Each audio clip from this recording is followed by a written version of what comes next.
네, 안녕하세요. 병원회계 컴퓨터학원에서 회계, 재무, 회계 원리 등을 강의하고 있는 강사 김기범입니다. 자, 우리 이번 차시에서는요, 기말 결산에 대한 세 번째 시간이고요. 매화 채권 재무의 평가와 유가증권의 평가, 그리고 토목품의 정리에 대해서 한번 알아보도록 하겠습니다. 자, 그래서 오늘의 학습 목표는요, 외화 채권 채무에 대한 기말 결산 시 회계 처리를 할 수 있다. 유가증권에 대해 평가하고 기말 결산 시 회계 처리를 할 수 있다. 그리고 소모품에 대한 기말 결산 시 회계 처리를 할 수 있다가 오늘의 학습 목표가 되겠습니다. 자, 그럼 먼저 외화 채권 채무에 대한 평가를 한번 알아볼 건데요. 이거는 이해를 좀 잘 하셔야 돼요. 뭐냐면 우리 앞서서 환율 변동에 대한 걸 한 적이 있거든요. 자, 그래서 요 내용 한번 볼게요. 자, 사례 1번입니다. 9월 1일 상품 5만 달러를 판매하고 대금은 11월 2일에 수취하기로 했다. 라고 하면 요 사례 1번 같은 경우는 오늘 상품을 판매한 게 되니까 상품을 판매했으면 대변에 상품 매출, 그리고 차변에는요, 대금은 11월 2일에 수취하기로 했으니까 외상 매출금 이렇게 나오겠죠? 그런데 이게 달러로 몇 달러예요? 5만 달러거든요. 이거 우리나라 돈이 아니죠. 그래서 붕괴를 한다, 재무제표를 작성한다 할 때는 우리나라의 통용되는 화폐인 원으로 기록을 해줘야 되거든요. 그래서 9월 1일의 환율 얼마? 1200원. 왜냐하면 오늘이 9월 1일이니까요. 그래서 환율 1200원으로 해서 5만 달러에다가 곱하기 얼마 한 거? 1200원 한 거 해가지고요. 얼마가? 6천만원 상품 매출, 그리고 외상 매출금 6천만원 이렇게 기록을 할 거거든요. 그래가지고 이제 언제로 돌아오는 거예요? 8회 2번. 즉, 요 날짜 있죠? 8회 2번이 언제냐면 11월 2일이에요. 왜요? 11월 2일에 수취하게 됐으니까. 그래서 상품 판매에 따른 외상 대금 5만 달러를 보통예금 통장으로 이체받았다라고 해가지고요. 9월 1일의 환율, 이게 9월 1일의 환율이 매출 시 환율 말하는 거예요. 그게 1200원이고 11월 2일의 환율이 1230원이다 이 얘기거든요. 그럼 우리는 오늘 돈을 돌려받지만 이 외상 매출금은 발생했을 때의 환율로 기록이 되어 있으니까 외상 매출금 얼마가요? 6천만 원 되어 있는데 이거는 9월 1일의 환율 1,200원으로 기록되어 있는 거예요. 그런데 오늘 11월 2일 날에 뭘로 보통예금 통장으로 5만 달러 받을 때는 11월 2일의 환율이 1230원이니까 이 1230원에 해당하는 돈이 들어온 거거든요. 보통예금으로는 1230원 곱하기 얼마로 5만 달러가 된다라고 공부를 했어요. 그래서 보통예금 통장에는 6,150만 원이 들어올 거고요. 그러면 환율 변동에 따라서 우리 회사가 이익을 받죠. 왜요? 6천만 원 받을 거 있어 라고 기록해놨는데 6,150만 원을 수취한 거예요. 그러면 차이가 얼마예요? 150만 원 발생했죠? 그럼 이 150만 원만큼은 환율 변동에 의한 차익이다 해서 외환 차익 이런 식으로 기록하고 이거는 뭐가 된다? 수익이 발생한 거다라는 거거든요. 자, 선생님, 기말 결산에서 외화 채권 채무의 평가를 한다면서 왜 이 얘기를 하고 있습니까? 왜냐면 이거랑 상당히 많이들 헷갈리세요. 자, 뭐냐? 이제 본론으로 들어갈게요. 뭐냐면 여기 보겠습니다. 자, 사례 1과 2가 지금 좀 떨어진 거 느낌 오세요? 자, 그러니까 단기가 있고 차기가 있다 그러면 여기 보세요. 9월 1일 상품 5만 달러를 판매하고 대금은 차기 2월 1일에 수취하기로 하였다라고 되어 있죠. 자, 이 얘기는 뭐냐면 상품을 판매한 건 단기가 맞지만 대금을 수취하는 건 차기가 되는 거예요. 올해가 아닌 거지. 그래서 외상 매출금은 6천만 원 해서 9월 1일 단기의 9월 1일의 환율로 1,200원 곱하기 5만 달러 해서 6천만 원이 기록되어 있어요. 그럼 이제 차기로 가면 바뀔 게 있나요? 네, 있어요. 뭐가 있냐면 우리는 1년에 한 번씩 뭘 해야 된다? 기말 결산이라는 걸 한다고 그랬죠. 그래서 단기가 1월 1일부터 언제까지? 12월 31일까지라고 하면 요때 상품 매출하고 쭉 가다가 결산이 한번 부딪히는 거야. 차기에 돈을 받기로 했기 때문에 기말 결산 시점까지 해가지고 우리 뭐 한번 해야 돼요? 보고 한번 해야 되거든요. 국가에다가 우리 이만큼 돈 받았습니다. 보고해야 되고 우리 외상 매출금 6천만 원 받을 거 있습니다. 보고를 해야 되는데 이 환율이 어떻게 되는 거예요? 계속 바뀌는 거예요. 바뀌다 보니까 이렇게 달러 같이 환율이 변동되는 건 기말 보고할 때 환율 변동에 따른 차이를 신고해야 돼요. 자, 그래서 뭘로 본다? 여기 볼게요. 자, 12월 31일에 기말 결산할 때 내가 이 외상 매출금을 회수했다. 이 분계를 하라는 게 아니고요. 기말에 변동되는 환율을 반영해줘라. 이렇게 되는 거거든요. 자, 그래서 우리 언제요? 9월 1일 날 물건 팔 때 5만 달러 곱하기 해서 1,200원 해서 외상 매출금이 6천만 원 있다라고 기록을 해놨어요. 그런데 기말 결산에 와서 보니까 당기말 환율은 1,100원이다 라고 이렇게 써져 있거든요. 그럼 환율이 어떻게 된 거예요? 1,200원이었는데 1,100원으로 지금 바뀌었거든요. 그러면 내가 가지고 있는 외상 매출금이 6천만 원이라고 기록해놨는데 이게 얼마가 되는 거예요? 5,500만 원이 되는 거예요. 이건 누구 따라가는 거예요? 아까 전에 얼마 있다고요? 5만 달러가 있다고 했잖아요. 그죠? 이게 1,100원이 됐으니까 5만 달러 곱하기 1,100원 하면 외상 매출금이 5,500만 원이 되는 거죠. 그러면 내가 가지고 있었던 외상 매출금 얼마 받을 거 있다? 6천만 원 받을 거 있어 라고 기록해놨는데 12월 31일부로 이게 환율 변동 때문에 결과적으로는 5,500만 원의 가치밖에 안 되는 거예요. 그러면 내가 가지고 있었던 외상 매출금이 어떻게 됐어요? 감소했죠. 얼마가? 500만 원이. 그러면 내 입장에서는 이득의 손해예요? 당연히 손해죠. 왜 손해요? 나 6천만 원 받을 거 있어 라고 기록해놨는데 5,500만 원밖에 안 되는 거예요. 그래서 500만 원의 가치가 하락했기 때문에 외상 매출금이 줄어들었다 해서 자산의 감소 대변에 외상 매출금 얼마? 500만 원. 그리고 이렇게 평가했을 때 손실이 발생하게 되면 이거를 외화 환산 손실 얼마? 500만 원 이렇게 기록하게 되는 거거든요. 그래서 기말에 평가했을 때도 이익이나 손실이 발생할 수 있고요. 이걸 기업회계 기준에 따라서 다 반영해서 보여주는 거예요. 그래서 이거 하실 때 다 금액을 계산하셔도 되고요. 아니면 1,200원에서 얼마? 1,100원으로 100원의 가치가 하락했죠. 그래서 100원 곱하기 1달러당 얼마? 5만 달러 해서 구하셔도 무관합니다. 그래서 이런 식으로 구해주셔야 돼요. 이거를 환율이 오를 때도 있고 내릴 때도 있을 것이고 자산이 다르고 부채가 다른 거예요. 그래서 상당히 까다롭거든요. 자, 그래서 그 내용까지 한번 보겠습니다. 여기 볼게요. 자, 장부에 외상 매출금이 5만 달러가 있는데 환율이 1,200원이었다. 그런데 기말의 환율이 얼마 됐다고요? 1,100원이 되었다. 그래서 기말의 환율을 적용할 때는 실제로 외상 매출금을 회수했다 이런 게 아니라 뭐가 되는 거예요? 평가만 하는 거거든요. 그러면 외상 매출금은 내가 받을 돈이었어요. 5만 달러에 대해서 1달러에 1,200원 받을 거 있어 라고 기록해놨는데 환율이 얼마 된 거예요? 1,100원이 된 거지. 그럼 내가 받을 돈이 얼마? 1달러당 100원씩 감소를 했고 이걸 5만 달러에다 곱하게 되면 얼마 되냐면 500만이 되는 거거든요. 그래서 외상 매출금 자산의 감소 대변에 얼마? 500만 원. 차변에는요. 외화를 환산해서 봤을 때 손실이다. 그래서 외화 환산 손실로 금액 얼마? 500만 원. 이렇게 기록하시면 된다는 거죠. 이게 만약에 외상 매입금이라면 외상 매출금은 내가 받을 돈이었거든요. 그러면 외상 매입금이라는 건 내가 상환해야 되는 돈이죠. 그래서 5만 달러가 있었고 환율 1,200원. 지금 상황은 지금 두 개가 똑같은 거예요. 뭐만 바뀌었어요? 외상 매입금으로 바뀌었거든요. 갚아야 될 돈이 1달러당 1,200원 있어 라고 기록해놨는데 기말의 환율이 1,100원이 됐단 말이에요. 그러면 내가 가지고 있었던 외상 매입금의 환율이 1달러당 100원씩 내려갔거든요.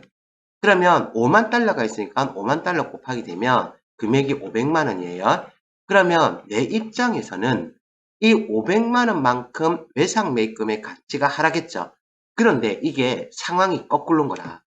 왜요? 이건 악사 실수지. 왜요? 나 1,200원 갚아야 될 걸 1,100원에 갚으면 되잖아.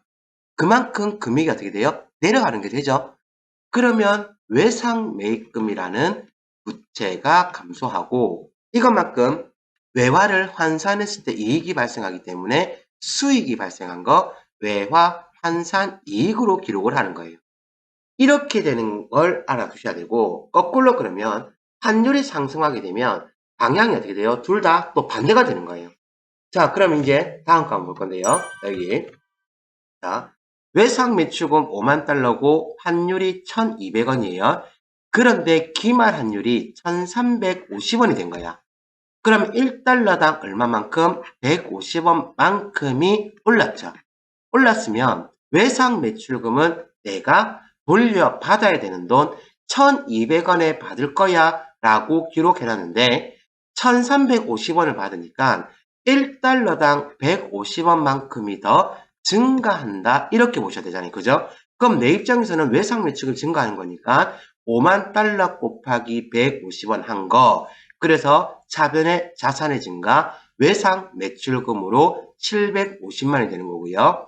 외화를 환산해 봤을 때 이익이 난 거니까 외화 환산 이익으로 750만 원 수익의 발생으로 기록하시면 되는 거예요. 그러면 외상매입금이면 이게 또 상황이 반대가 되는 거예요. 부채니까. 그래서 환율이 1,200원이었는데 1,350원이 됐어요. 그러면 외상매입금의 가치가 1달러당 얼마씩? 150원씩 올랐어. 외상매입금은 내가 갚아야 되는 돈인데 1,200원에 갚으면 되는 거다라고 기록해놨더니만 기말 환율이 1,350원이 돼서 내가 150원만큼을 더 갚아야 되는 거죠. 그러면 이 외상매입금의 가치가 증가했으니까 부채의 증가, 대변의 외상매입금으로 5만 달러 곱하기 150원 했을 때 금액 얼마? 750만 원. 이렇게 해서 기록해 주시고요. 이거는 손해죠. 그래서 외화 환산 손실로 얼마를? 750만 원을 기록하시면 되는 거예요. 그래서 상당히 조금 어려운 문제죠. 자, 그래서 사례 바로 한번 보겠습니다. 사례 몇 번? 1번.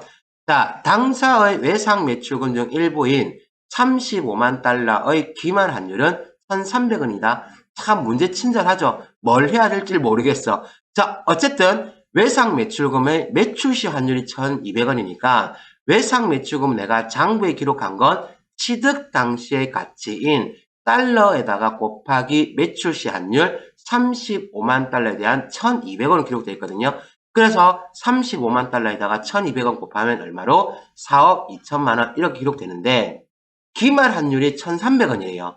그러면 기말 환율이 1,300원이니까 얼마에다가? 달러 35만 달러에다가 기말 환율 얼마? 1,300원 곱하니까 4,550만 원이야.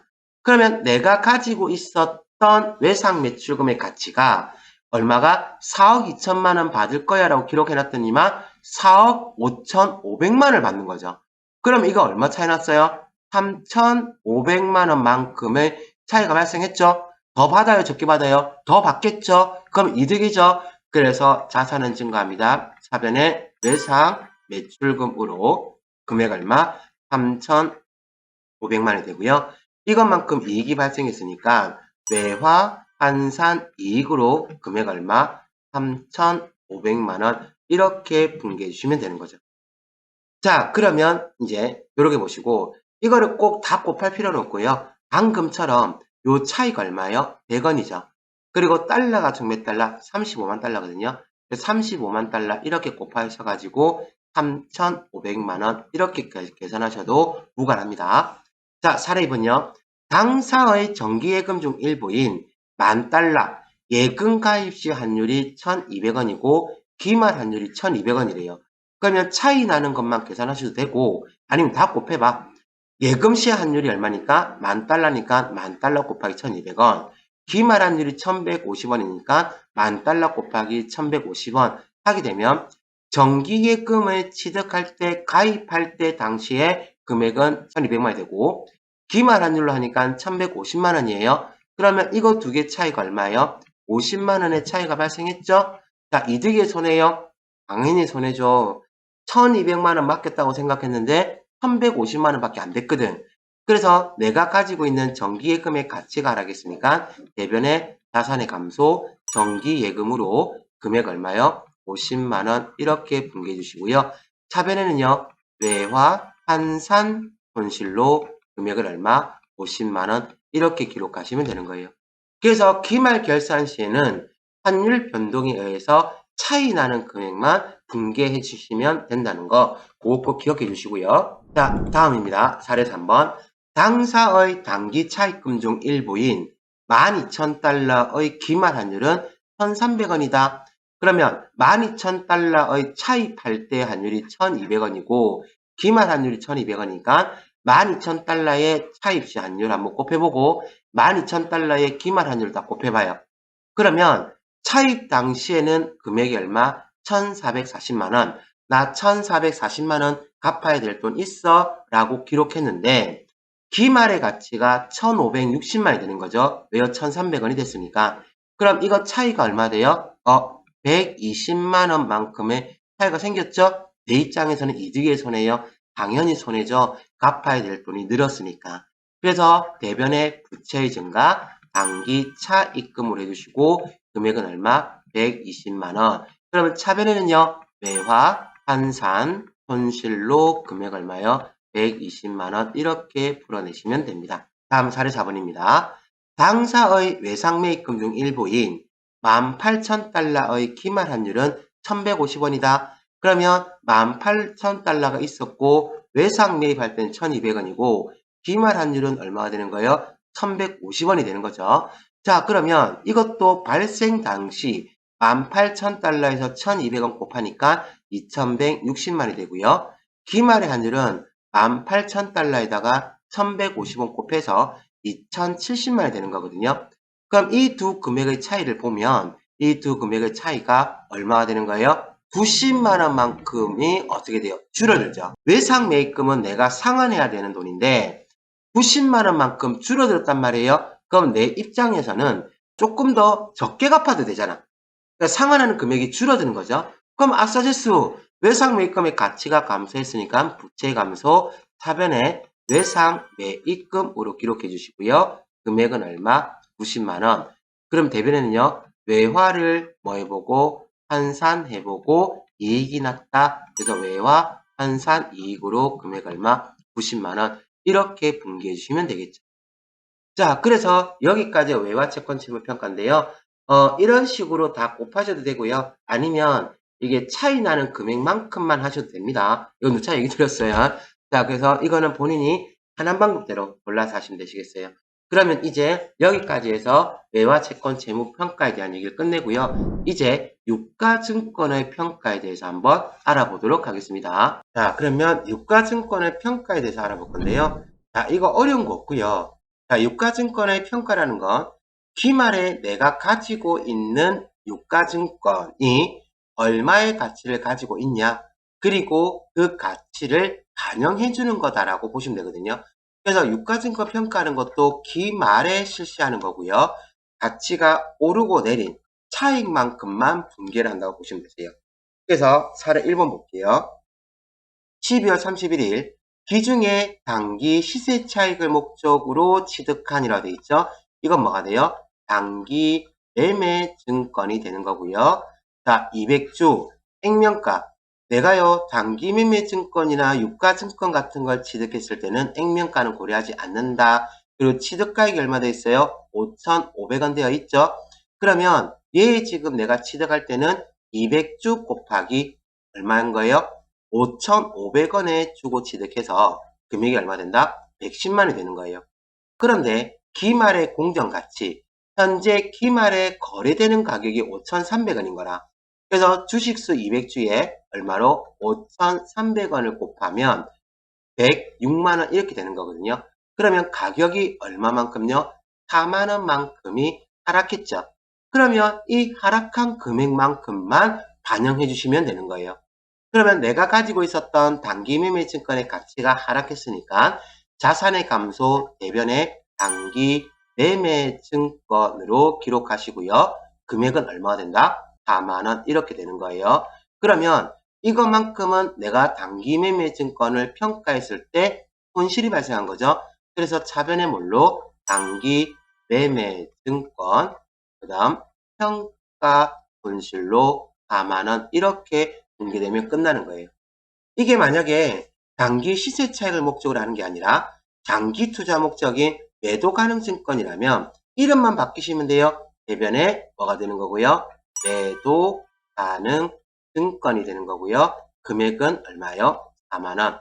그러면 매도 가능 증권을 평가했을 때 손해났다면 매도 가능 증권별로 평가 손실로 금액 얼마? 4만원. 이렇게만 기록하시면 끝나는 거예요. 그래서 기말에 평가하는 걸 어렵게 생각하실 필요가 전혀 없습니다. 내가 취득할 때 혹은 미리 장부에 기록되어 있었던 장부가액하고 비교해서 오르고 내린 것만 평가해 주시면 되시는 거예요. 이 말 이해하셨죠? 자, 그럼 이제 거꾸로 되는 것도 한번 봐야 되겠죠? 자, 여기 12월 31일 기중에 단기 시세 차익으로 취득한 유가증권 200주 액면가는 볼 필요 없다고 했죠? 내가 취득했으면 액면가 볼 필요 없는 거예요. 내가 발행했을 때 문제가 되는 거죠. 그래서 취득가액이 5,500원인데 기말 공정가치는 600원이다 라고 되어 있죠. 그러면 취득가액이 5,500원이니까 주시수 몇 주? 200주 곱하면 110만원. 그리고 기말에는요, 내가 200주를 가지고 있는데 한 주당 공정가치, 현재 거래되는 가치가 6,000원이래요. 그러면 곱하면 120만원. 그러면 이 차익이 얼마 생겨요? 10만원만큼 차익이 생기는데 이것만큼 가격이 올라갔죠. 단기 시세 차익을 목적으로 취득했다 그러면 단기 매매 증권의 가치가 증가했으니까 하변에 단기 매매 증권으로 금액 얼마? 10만원. 그리고 단기 매매 증권 평가 이익으로 금액 얼마? 10만원. 이런 식으로 해주시면 되는 거예요. 그럼 만약에 이게 단기 시세 차익을 목적으로 하는 게 아니라 뭐 하는 거? 장기 투자 목적이라면 매도 가능 증권으로만 분개하시면 되는 거거든요. 그 차변에 뭘로? 매도 가능 증권으로 기록해 주시고 금액은 얼마요? 10만원 이렇게 분개해 주시고 대변에는요. 매도 가능 증권 평가 이익으로 금액 얼마? 10만원 이렇게 기록하시면 끝나시는 거예요. 그래서 전혀 어려울 게 없는 거예요. 이 말 이해하셨죠? 자, 그러면 이제 또 자주 나오는 문제 중에 하나입니다. 소모품 정리에 대한 얘기를 할 거거든요. 자, 쌤, 이 소모품은 도대체 뭡니까? 라고 한다 그러면, 자, 여기 문제 한번 보겠습니다. 자, 결산의 회계 처리의 소모품 정리입니다. 차례 1번. 7월 10일 영업부 사무실의 소모품 250만원을 현금으로 취득하면서 자산으로 회계 처리하였다고 되어 있죠. 자, 제가 소모품이라는 건 한번 취득해서 쓰면 이제 없어지는 게 소모품에 얘기했거든요. 그래서 이거를 자산으로 취득하게 되면 말 그대로 소모품이 되는 거고요. 자산이 아니라 뭘로요? 비용으로 취득했다 그러면 이거는 소모품 B가 되는 거예요. 이 말 이해하셨죠? 자, 그러면 이거 두 개의 차이가 뭐냐? 이거거든요. 자, 볼게요. 자, 이 사람들이 사무실에서 소모품을 뭘로 구입했냐면 휴지 합시다. 휴지 있어야 되죠. 그죠? 자, 휴지도 한번 쓰거나 없어지거든요. 그래서 이게 자산으로 회계 처리했다는 얘기는 창고에 뭐 했다? 있다가 되는 거고요. 이거를 비용으로 회계 처리하게 되면 창고에 있다가 아니라 전부 다 소비하고 없다 이렇게 되는 거예요. 그래서 이때 자산을 처리하게 되면 뭐가 되고 소모품이 되는 거고 비용으로 처리하게 되면 소모품 B가 되는 거거든요. 어렵지 않습니다. 자, 그러니까 이 창고에 있다는 얘기는 자 보세요. 휴지가 그 회사 사무실에 써야 되는 휴지가 한 달에 10개가 들어가요. 휴지가. 그런데 창고 문을 딱 열어보니까 20개밖에 없는 거야. 근데 올해가 좀 남았어. 그리고 이제 좀 모자랄 것 같으니까 사장님한테 얘기하는 거죠. 사장님, 창고에 휴지가 다 떨어져 갑니다. 아, 그래? 그러면 더 사라. 자, 지금 당장 쓰려고 구입한 게 아니라 나중에 쓸 거를 미리 다 구입해 놓는 거예요. 그래서 뭐 한다? 창고에다가 쟁겨놓고 쌓아놓고 쓰는 거예요. 무슨 알겠죠? 자, 그래서 창고에 얼마만큼? 소모품 250만원 채워놨다. 그래서 차변에 뭘로? 소모품으로 금액 얼마? 250만원 이렇게 기록해 주시고요. 그리고 대변에는요. 현금 취득했으니까 현금이 나갔겠죠? 대변에 자산의 감소, 현금으로 금액 얼마? 250만원 이렇게 기록하시면 되세요. 자, 문제는 이걸 7월 10일에 취득했지만 12월 31일 기말 결산할 때 여기에 대한 회계처리를 해줘야 되는데요. 여기 한번 볼게요. 소모품 사용액 170만원이다 라고 되어 있거든요. 결산일에. 이거 뭔 소리예요? 자, 내가 창고에 소모품으로 쓸 거 250만원치 쌓아놨다라고 했는데 이 중에서 사용한 금액이 170만원이라는 얘기는 창고에 250만원 있어 라고 기록해놨지만 실제로 그만큼이 없고 170만원치를 쓴 거예요. 이 말이었죠. 그러면 남아있는 건 얼마가 남아있어요? 80만원이 남겠죠. 물론 남아있는 건 지금 신경 쓸 필요 없겠지만 그래서 쓴 만큼은 이제 뭐가 돼야 돼요? 비용이 돼야 되는 거예요. 그래서 차변에 뭘로? 소모품비로 분개해 주시고요. 금액은 사용한 만큼 금액 얼마? 170만원으로 기록해 주시고 그러면 기존에 썼던 소모품을 어디? 대변에 소모품으로 보내주시고요. 금액 얼마? 170만원. 이렇게만 처리하시면 돼요. 그래서 소모품은 뭐다? 창고에 있다가 되기 때문에 기말 정리할 때 있죠. 사용액만큼 이거 뭐 되게 그거 한 건데 소모품으로 해게 처리했으면 몇 글자예요? 세 글자죠. 그래서 기말에 차변에 있었던 소모품을 대변에 보내주고 뭘 기록해주면 된다? 사용액만큼을 기록해주면 된다. 이렇게 되고 이거를 소모품비로 대체해주는 거예요. 소모품비는 창고에 없다라고 했거든요. 소비하고 없다. 창고에 없는 거예요. 그래서 창고에 없는 금액 써주는 거 이렇게 보면 되거든요. 그러면 이게 취득할 때 비용으로 회계 처리하게 되면 또 달라져요. 여기 문제 보겠습니다. 7월 10일 영업부 사무실의 소모품 250만원을 현금으로 취득하면서 비용으로 회계 처리했다 되어 있죠. 그러면 비용으로 회계 처리했다는 얘기는 제가 뭐라고요?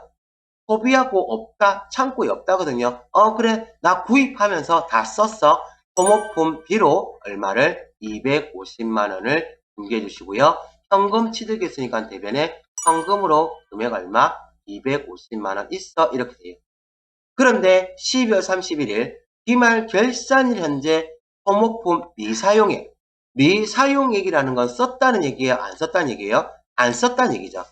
자, 그래서 비용으로 회계 처리하게 되면 소비하고 없다, 창고에 없다인데 창고 열어보니까 80만원치가 있는 거야. 이 말 이해하셨죠?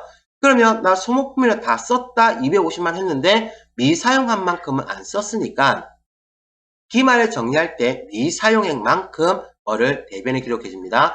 대변에 소모품비로 금액 얼마? 80만원 해주시고요. 차변에는 소모품 안 썼으니까 창고에 있는 거 뭐? 소모품으로 금액 얼마? 80만원 이렇게 분개해 주시면 되세요. 그래서 뭘로? 기 중에 소모품 비로 처리했으면 뭘 찾아라? 이건 없다거든요. 그래서 미사용액, 사용 안 하고 남아있는 금액을 찾아서 소모품으로 대체해주는 분개를 해주시면 되는 거고요. 만약에 처음부터 소모품을 처리했다 그러면 사용액, 사용하고 없는 걸 찾아서 뭘로 처리해 주시면 된다? 소모품비라는 비용계정 과목으로 회계 처리해 주시면 되세요. 무슨 아시겠죠?